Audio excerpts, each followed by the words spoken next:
Okay, so welcome to this edition of Driving the Impact Agenda. And this edition is dedicated to the memory of Kwame Adzo Ahadzie, my lovely daughter and the 6th-year architecture student of the Nkrumah University of Science and Technology, who tragically lost their life on the 9th of July following a road traffic accident involving herself on a bicycle and a motor vehicle. Adzo was preparing to finish her 6th-year course in a month and actually was due for a mock presentation the night before or 2 days before she died. Adzo was dedicated, lovely, and somebody who full of smiles, very infectious smiles. And throughout her basic education, she received a number of certificates for her beautiful smiles, which we miss dearly as a family. Adzo was born on the 12th of February 2001.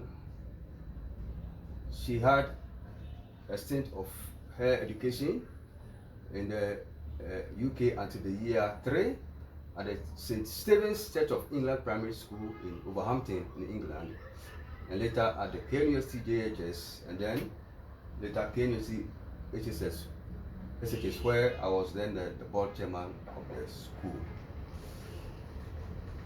As I said, she later enrolled in architecture in 2018, finished the BSc I think in 2022, and enrolled for the MAC, which was due to finish in 2024 until her untimely demise. Today, I want to take us through the thesis that Adzo wrote and was due to defend, which of course she couldn't defend because of the incident, and to see the vision that Adzo had in terms of changing how we design interchanges in the country, using the Pokuasi Interchange as a case study. Adzo's vision was that we were not optimizing the use of the underpass, and that there was the need to make it multi-habitable for use in a sustainable way, and that is what she sought to achieve in her thesis, which unfortunately couldn't be presented. But I have the honor in her memory to at least let the public know what Adzo intended to contribute as her quota to national development and also the global community. So I refer you to the title of the thesis, which you can see on the screen: Transforming Lost Spaces Under Elevated Transit Infrastructure into Multi-Use Public Spaces, the case of Pokuasi Interchange. To be more of an academic presentation, and of course I'm not an architect, and so I'll just run through her presentation from an academic perspective and try to make the public understand what her intentions were. So I'll run through a few of them. You have the research overview, which are more or less more of academic, and contributions to research, which are a summary, and then in terms of the philosophy that he used in the research. Here you can see the introduction in terms of what she did, trying to understand what urban parks and elevated transit infrastructure are, and these were all discussed. And then she looked at case studies around the world, which not every normal students will have to do in a dissertation writing, looking at what has been done previously, and of course using that to draw the knowledge gap, and look at what she also called precedent studies, which were all part of understanding the background to the research. And then also she called special studies. So these were all part of. Then they have the technical studies aspect, which involve critical risk analysis for designing and interchanges, which were also things that she considered. If you look at this slide in particular, which I want to focus on, after running through the academic aspect of the schedules and the design issues, she settled on what she calls the brief and accommodation schedule. And here you can see details of the amenities that were to be detailed under the underpass. And going through it, I saw that the intention was to provide commercial hub, supporting facilities, visiting centers, recreational pavilion, ecological landscape, emergency services and yard, and then bus stop, and then so on. So when you look under here, the total area that she was dealing with was 6178 meters squared. And for each, she has labeled the amenity that is supposed to be done, and then the area in terms of spaces and the rest, which is a summary of what her work was really about in terms of how the the underpass should be designed. These are site analysis that she did. This is also part of some of the site analysis when she went to the site to look at the place. You can see the Pokuasi bus stop, Pokuasi pedestrian footbridge, and the rest. So she tried to visit the site as is expected of any student, to be able to understand the situation on the ground as well, to help her in her designs. So these are all part of her site analysis. And then you have what she called the site conceptual planning, which is all part of what she intended to present. I'll focus some time also here on what she calls the idea development, because this is where she picked the philosophy from, and I could sense that she was inspired by nature in terms of how nature relates to humans for sustainable living to design the underpass. So here she has what she calls concept is inspired by the layers in a jungle. So of course I said earlier that I'm not an architect, but the way I understand it is that she looked at the jungle and how the ecosystem is, and tried to see how it can be transposed into the underpass for sustainable living. Here she talks about light seeping through leaves in a forest. So you are in the jungle, but you have the trees, canopies and coverage, which we use as for a shed, and at the same time light must be able to pass through or passes through some of them. So it's a concept that she used in her idea development, as I can understand it here from a non-architectural professional perspective.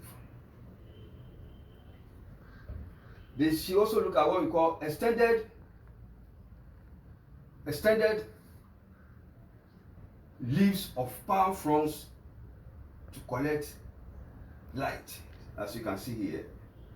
So the idea I'm getting is that you can direct the leaves of the palm fronds to collect light, and I think this is a concept that she also thought of, that if she has to design a canopy or sort of it under the underpass, how do you design it so that it can collect light?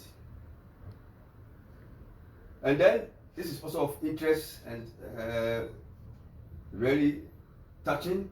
Forest layer is the working experience of humans. And so, as I said, I'm not an architect,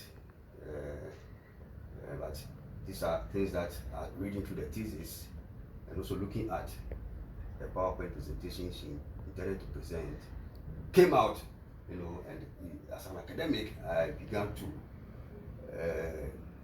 look deep into them to understand and realize that she really had a deep concept underpinning her work. So forest layer is the working experience of humans, all bringing nature into it. This is also what struck me, and it touched me. I really liked it. Rocks may serve as a sitting area in a jungle. And then from a layman perspective, so to speak, I think about it. So yeah, you are in the jungle. Sometimes you need to rest, and there are rocks there, and what do?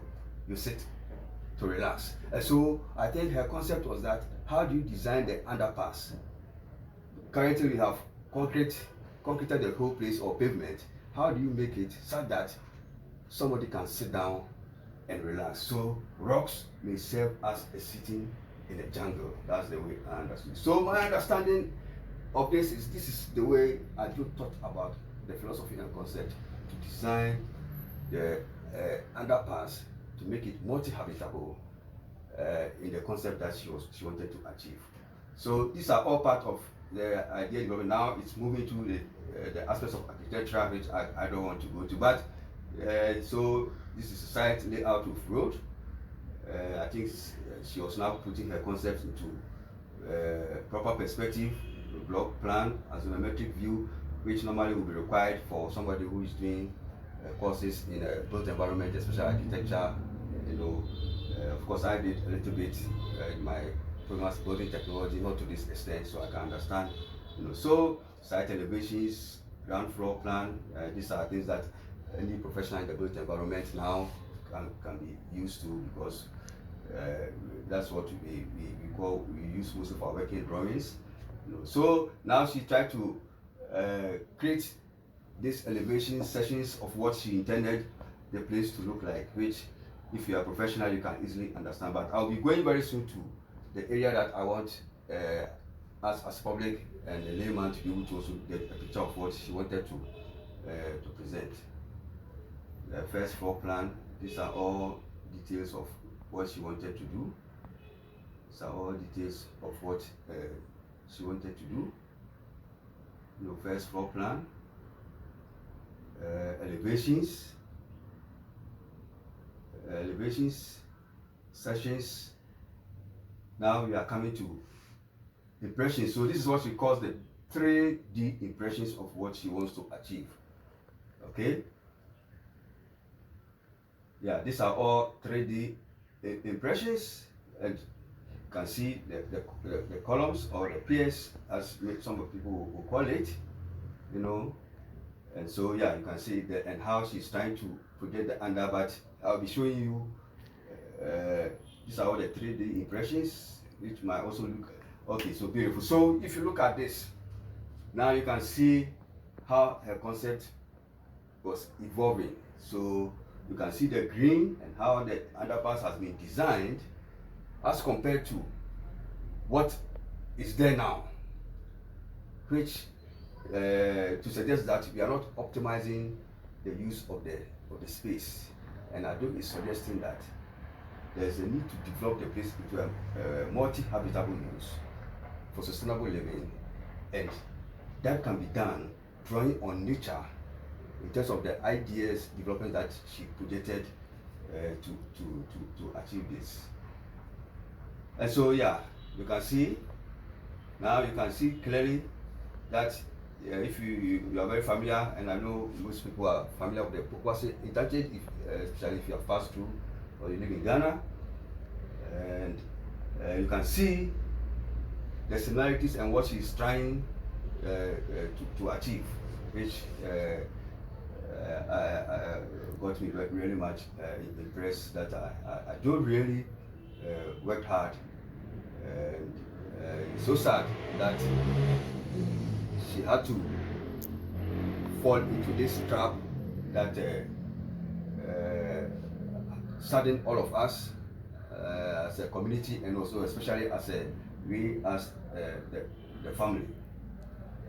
So these are all part of the designs. These are all part of the designs.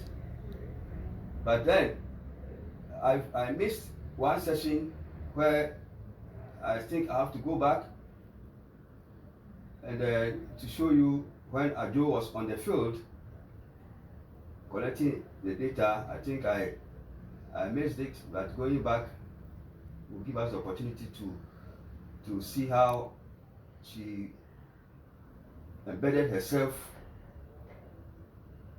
in the work that she did. So I'm still, yeah. So where you have the site analysis, so when you see here, that's my dear lovely daughter Adzo working on the reel with his notepad, and there are many times that she traveled to Accra from Kumasi, and of course as a family we are always aware of her movement, and it's so sad to see that things should come to this level for Adzo. We don't have much to say, as the whole thing also is a mystery to us, although there's aspect of the incident which is at court that we are following,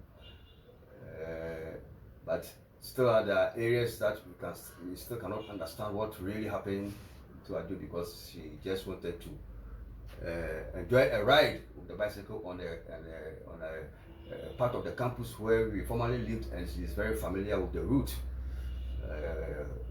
For her to suffer this, it has really been a blow to the family.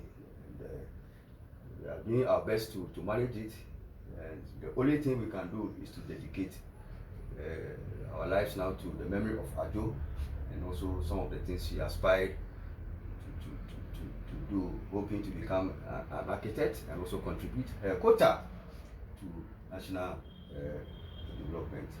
And so, ladies and gentlemen, as you can see, that's the Pokuasi Interchange at the time Adzo was doing her study, and I guess it's still like this if you pass through the city. But then if you go down again, this is what Adzo is proposing, which you agree with me makes sense, that we are not optimizing the space now. So if you could have something like this as Adzo is proposing, and also replicate it as part of our national agenda in terms of interchanges, and perhaps across the continent, it will of course going to add up to the beauty of the area, and also making the place usable in a sustainable way in terms of accommodating all kinds of uses in an urban economy. And so, ladies and gentlemen,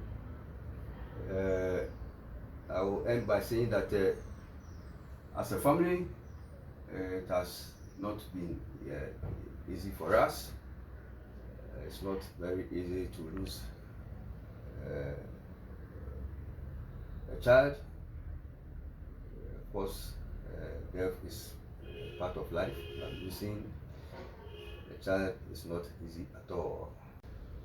Since Adzo passed and continue to receive, the community really came out to support us, including colleagues on Facebook and all over world. So I think we, as a family, take a big solace in that, and hope that with that we can help to build a little legacy for Adzo in what she intended to do in her, should I say, very senior adult life, but which could not materialize. Thank you very much.